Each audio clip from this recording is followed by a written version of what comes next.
Hello friends welcome to my channel. आज के मैं रान्ना करब माछेर झोल। এইভাবে মাছের ঝোল বানিয়ে খেয়ে দেখবেন ভালো লাগে। তাহলে চলুন দেখে নিই কীভাবে আজ আমি এই মাছের ঝোলটা রান্না করব। কড়াইতে তেল গরম করে নিয়ে এর মধ্যে দিয়ে দিচ্ছি হলুদ লবণ মেখে রাখা কাতলা মাছ। আমি এখানে 4 টুকরো মাছ নিয়েছি, আপনারা চাইলে বাড়িয়ে কমিয়ে নিতে পারেন। মাছগুলোকে উল্টে পাল্টে ভেজে নিচ্ছি।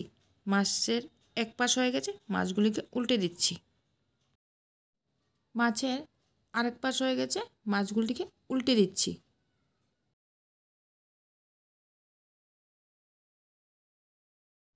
মাছগুলিকে উল্টে পাল্টে ভেজে নেওয়ার পর মাছগুলি ভাজা হয়ে গেছে, মাছগুলিকে নামিয়ে নিচ্ছি। মাছ ভাজা তেলের মধ্যে দিয়ে দিলাম 2টা তেজপাতা, দিয়ে দিচ্ছি হাফ চামচ মেথি। এগুলিকে কয়েক সেকেন্ড নেড়ে চেড়ে ভেজে নিচ্ছি। এখানে একটা মশলা নিয়েছি, 1 চামচ ধনিয়ার গুঁড়ো, 1 চামচ লঙ্কা গুঁড়ো। এগুলিকে জল দিয়ে গুলে দিয়ে দিচ্ছি।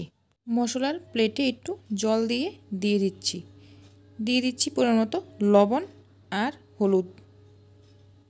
মশলাটাকে নেড়ে চেড়ে কষিয়ে নিচ্ছি 2 থেকে 3 মিনিট।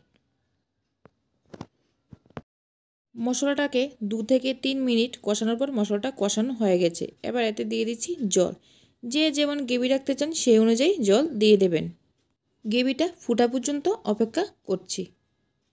গ্রেভিটা ফুটে উঠেছে, এবার এতে দিয়ে দিচ্ছি আগে থেকে ভেজে রাখা কাতলা মাছগুলি। গ্রেভির সঙ্গে মাছগুলিকে নেড়ে চেড়ে মিশিয়ে নিয়ে 7 থেকে 8 মিনিট জাল করে নিচ্ছি। গ্রেভিটা অনেকটাই শুকিয়ে গেছে। এবার এতে দিয়ে দিচ্ছি ধনিয়া পাতা কুচি। ধনিয়া পাতার সঙ্গে মাছগুলিকে নেড়ে চেড়ে মিশিয়ে নিলে আমার এই মাছের ঝোল রান্না সম্পূর্ণ রেডি। আমার রান্না যদি আপনাদের ভালো লেগে থাকে তাহলে লাইক, শেয়ার, সাবস্ক্রাইব করবেন।